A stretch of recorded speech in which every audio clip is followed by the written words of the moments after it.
Bonsoir Madame, Monsieur, bienvenue à la une de ce journal. Élection des APC et des APOI. Une période de révision exceptionnelle des listes électorales s'ouvre demain et s'achèvera le 13 septembre prochain.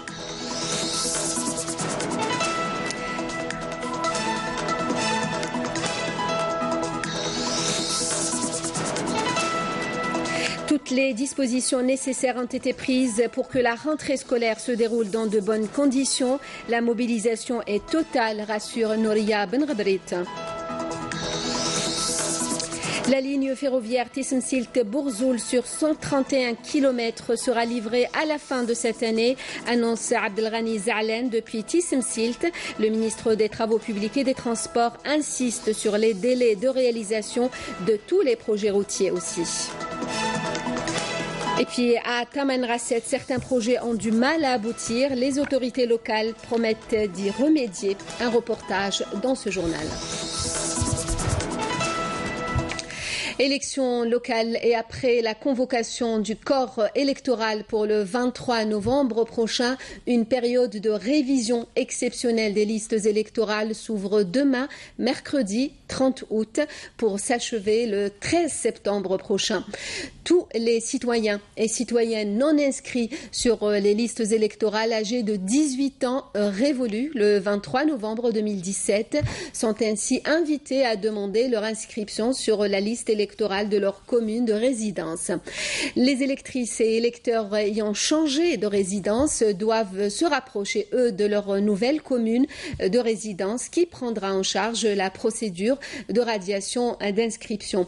La demande d'inscription doit être appuyée par la présentation de 2 documents, l'un justifiant l'identité et l'autre justifiant la résidence.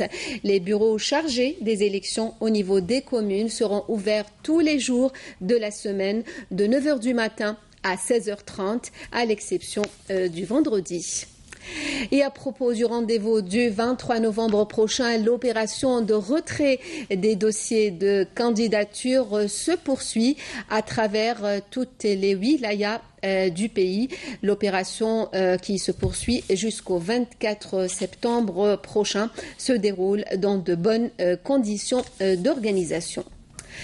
944 nouveaux logements sociaux participatifs et locatifs attribués à Alger au niveau de 13 communes. Il s'agit de 818 LSP et 126 logements sociaux locatifs. Au total, 72 000 familles sont concernées par les opérations de relogement qui ont débuté en juin 2014, a indiqué le Wali d'Alger lors de la cérémonie de remise des clés aux bénéficiaires qui a eu lieu aujourd'hui. Nouria Benrabrit, invitée du forum du quotidien Al-Sha'b ce mardi, pour la ministre de l'Éducation nationale, toutes les dispositions nécessaires ont été prises pour que la rentrée scolaire se déroule dans de bonnes conditions. Écoutez à ce propos la ministre de l'Éducation. À l'occasion de cette rentrée scolaire, toutes les mesures ont été prises, que ce soit concernant la cantine scolaire, le transport ou la répartition des 3 000 dinars inscrits dans le cadre du programme de la rentrée scolaire. Il y a une grande mobilisation au niveau local. Cela veut dire que c'est au niveau des daïras que les 3 000 dinars sont gérés, après établissement des listes des élèves dans le besoin. Concernant les cantines scolaires, nous avons communiqué à notre niveau et avec le soutien du ministère de l'Intérieur pour que ces dernières soient opérationnelles et ce dès le premier jour de la rentrée scolaire. Et l'opération de distribution des manuels scolaires se déroule normalement à travers toutes les régions. Concernant la disponibilité et le prix, voici l'exemple de Tindouf ce soir avec Soumeya Zarouali. 65 millions de publications scolaires dans 30 nouveaux manuels et 6 cahiers d'exercice seront mis à la disposition des élèves par l'Office national des publications scolaires au niveau du 2e palier des cycles primaires et moyens à la prochaine rentrée scolaire et ce avant le 31 du mois en cours. Ici, au centre de distribution des manuels scolaires de Tindouf, on est déjà prêt. L'opération de distribution des livres scolaires se déroule dans les meilleures conditions. Nous avons procédé à la distribution des livres scolaires au niveau de tous les établissements de la wilaya durant le mois d'août. Nous avons distribué les livres qui concernent les 3e et 4e années du primaire et 2e et 3e années du moyen. Et pour une meilleure disponibilité des publications scolaires, cette librairie de Tindouf a bénéficié d'un agrément spécial lui permettant de vendre ses manuels scolaires au prix initialement fixé par le ministère de l'Éducation nationale. Nous avons signé un accord avec l'Office national des publications scolaires depuis l'année passée. Les parents sont contents, surtout que les prix sont fixés par l'Office. Les prix sont agréés par l'État. Certaines personnes ont peut-être remarqué une différence entre le prix de l'année dernière et celui de cette année, et ce par rapport au fait que la valeur ajoutée a changé, car l'année passée elle était fixée à 7% et elle est passée cette année à 9%. Je trouve que c'est vraiment une bonne initiative. Les livres sont vraiment disponibles.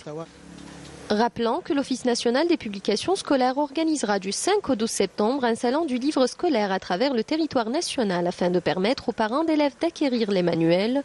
L'inauguration officielle aura lieu à l'Office Riyad al-Fatha à Alger. Et en prévision de Eid al-Adha et de la rentrée scolaire, la DGSN a renforcé ses forces opérationnelles sur le terrain en mobilisant plus de 150 000 policiers à travers tout le territoire national afin d'assurer une bonne couverture sécuritaire des citoyens et de leurs biens. Je vous propose d'écouter le sous-directeur de la prévention et de la circulation routière au niveau de la DGSN. Le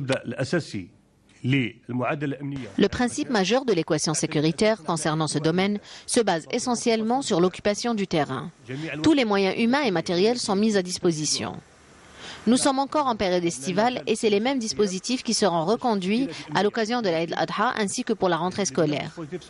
Comme vous le voyez, le travail de la police est une mission sans interruption. On est toujours présent. On reconduit et on renforce nos dispositifs. Plus de 150 000 policiers seront ainsi mobilisés pour Eid al-Adha et tous les moyens de la sécurité nationale seront mis à disposition à l'occasion de la rentrée scolaire. On les renforce au fur et à mesure. Lutte antiterroriste et grâce à l'exploitation efficace de renseignements, un détachement de l'armée nationale populaire a capturé aujourd'hui dans l'après-midi dans la zone frontalière de Timiaouine à Bourj Beji Mokhtar, 6e région militaire, 2 dangereux terroristes qui étaient derrière plusieurs attentats criminels. Un pistolet mitrailleur de type Kalachnikov et une importante quantité de munitions ont été saisis, a annoncé le ministère de la Défense nationale. Par ailleurs, 2 contrebandiers ont été arrêtés à Bourj Beji Mokhtar et Ingezem par des détachements de l'ANP qui ont saisi également 2 camions de carburant et divers outils d'orpaillage, précise le communiqué du MDN. Dans un entretien accordé à la télévision algérienne, la militante sahraoui des droits de l'homme Aminatou Haïdar s'est exprimée sur la cause juste du peuple sahraoui et son droit à l'autodétermination. L'union du Maghreb arabe ne pourra se faire sans le peuple sahraoui. En voici un extrait. ونحن نطمح حقيقة لبناء مغرب عربي موحد ولكن ليس على حساب الشعب الصحراوي، وهذا لن يتسنى بناء هذا الصرح إلا بالاعتراف بوجود الشعب الصحراوي. إذن وجهوا الكلمة للشعب المغربي الشقيق على أنه آن الأوان للقطيعة مع الماضي، وإن كان فيه عقلاء بالمغرب يجب أن يفكروا لمستقبل مشترك بينهم وبين شعب شقيق. Et vous pourrez suivre l'intégralité de cet entretien réalisé par Soumeya Aloui juste après le journal de 20h sur la chaîne terrestre et la A3. Le ministre des Affaires religieuses et des Waqf a effectué une visite d'inspection à la clinique centrale de la mission médicale algérienne et rencontré les imams et les mourchidines religieux à la Mecque en vue de s'enquérir de près des préparatifs engagés en prévision du début demain des rites du Hajj. Je vous invite à écouter le ministre des Affaires religieuses et des Waqf. Après cette réunion, je peux dire que le bilan est positif jusqu'à présent. Aucune mauvaise surprise n'a été enregistrée. Nos hadjis sont tous hébergés comme prévu, avec un accompagnement religieux et sanitaire, suite à quoi j'ai félicité notre délégation. Et vu que l'aspect pratique des rites du Hajj sont plus difficiles que la théorie, nous avons insisté pour que le comité de la fatwa et de l'orientation religieuse soit entièrement à la disposition de nos Hajjis, avec une prise en charge efficace, leur permettant d'accomplir correctement les rites du Hajj. Le ministre des Travaux publics et des Transports en visite d'inspection de plusieurs chantiers dans la wilaya de Tissemsilt. Abdelghani Zalen a insisté sur le respect des délais des projets routiers, mais aussi de la ligne ferroviaire Tissemsilt-Bourzoul. Abdelhalim Yaïch. La ligne ferroviaire reliant Tissemsilt à Bourzoul sur 131 km sera livrée d'ici la fin de l'année. C'est ce qu'a affirmé le ministre des Transports et des Travaux publics Abdelghani Zalen au cours d'une visite d'inspection et de travail dans la wilaya de Tissemsilt. Le projet dans sa globalité comprend la gare, les ouvrages d'art et la ligne elle-même. La Société nationale de transport ferroviaire devant acquérir le matériel roulant pendant que la ligne est réalisée. La SNTF est en phase d'acquisition des trains pour qu'au moment où nous recevons la ligne, on ne soit pas en train de penser à acheter les trains, etc. Tout doit aller en parallèle. Le ministre des Transports et des Travaux publics, qui a inspecté des projets d'échangeurs routiers et d'ouvrages d'art, a également insisté sur le respect des délais de livraison ainsi que sur les particularités qui caractérisent la wilaya de Tissemsilt. La wilaya de Tissemsilt est une wilaya montagneuse. Elle a bénéficié dans le cadre du programme du président de la République de 1400 milliards de centimes. Elle dispose de 480 km de nouvelles routes et 90 km de routes modernisées.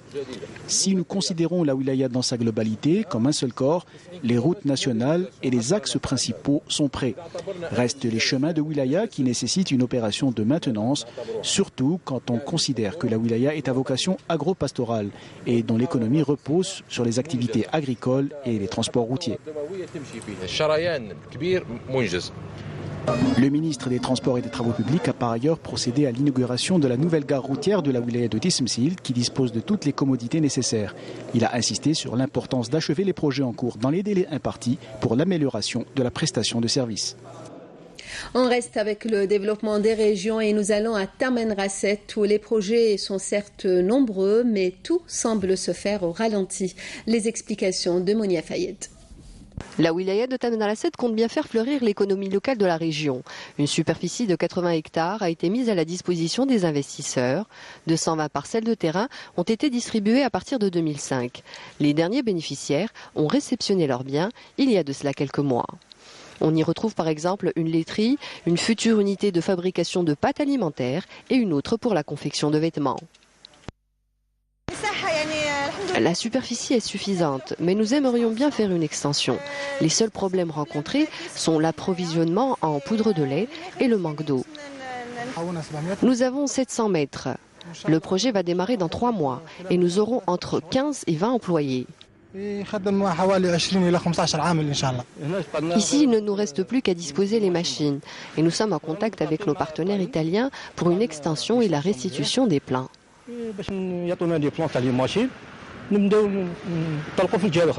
J'ai déposé un dossier et j'attends toujours une réponse. Développer ces régions sahariennes est pour moi un devoir national. J'espère que l'ensemble des investisseurs algériens entendront mon appel et je leur garantis que nous serons le bon partenaire qui les accompagnera pour la réalisation de leurs projets. Pour ceux qui ont terminé la construction de leur hangar, et ils sont peu, attendent les équipements pour pouvoir les aménager. D'autres se contentent de clôturer les terrains ou les transformer en lieu d'élevage pour les cheptels. Nous demandons à ceux qui ne comptent pas utiliser ces terrains de les laisser à d'autres qui aimeraient y investir. Il y a l'électricité, le réseau d'assainissement des eaux usées, les routes sont goudronnées, mais rien. Et pourtant, il ne leur reste plus qu'à s'installer. Nous avons accordé plusieurs contrats de concession. Certains n'ont pas été respectés. Nous avons donc décidé d'annuler 35 contrats jusqu'au jour d'aujourd'hui et de les proposer à de nouveaux investisseurs. Nous avons 25 dossiers en instance chez la justice. La wilaya de Tamanrasset compte bien faire le ménage et mettre un terme à ce genre d'agissement qui freine le développement économique de la région. Fin de ce journal, le rappel des principaux titres.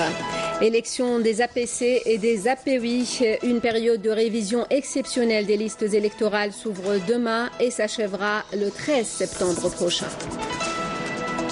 Toutes les dispositions nécessaires ont été prises pour que la rentrée scolaire se déroule dans de bonnes conditions. La mobilisation est totale, rassure Nouria Benrabrit.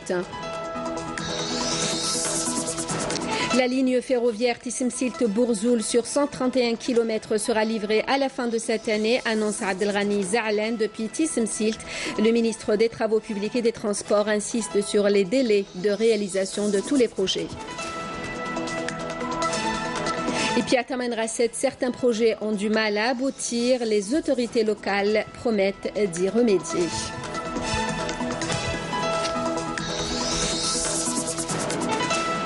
Merci de nous avoir suivis. Le prochain journal est à 20h, l'édition en arabe demain à midi. Friel Assari, je vous donne rendez-vous quant à moi à 19h.